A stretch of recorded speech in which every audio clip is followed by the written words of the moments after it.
নমস্কাৰ, পৰাগপুৰী ৱৰ্ল্ড চেনেলটোলৈ আপোনালোকক পুনৰবাৰ স্বাগতম জনাইছোঁ।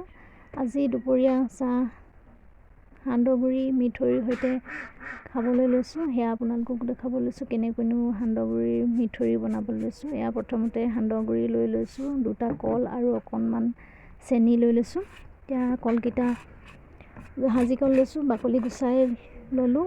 এতিয়া ধুনীয়াকৈ চেনি আৰু সান্দহগুৰি সানি লৈছোঁ। এয়া উখোৱা চাউলৰ সান্দহগুৰি।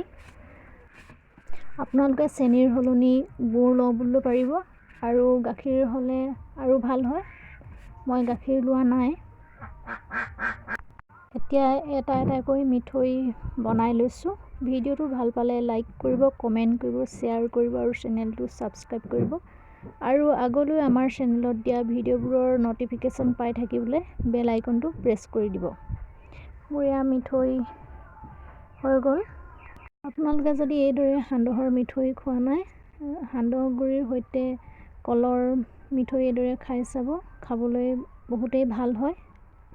সান্দহগুৰি মিঠৈ ৰেডি হৈ গ'ল। এয়া ৰঙা চাহ উতলি আছে। এবাটি ৰঙা চাহৰ সৈতে এনেকৈ আপোনালোকক গৰমে গৰমে পৰিৱেশন কৰি দেখুৱালোঁ। আজিলৈ ভিডিঅ'টো ইমানেই আছিল, সামৰিছোঁ।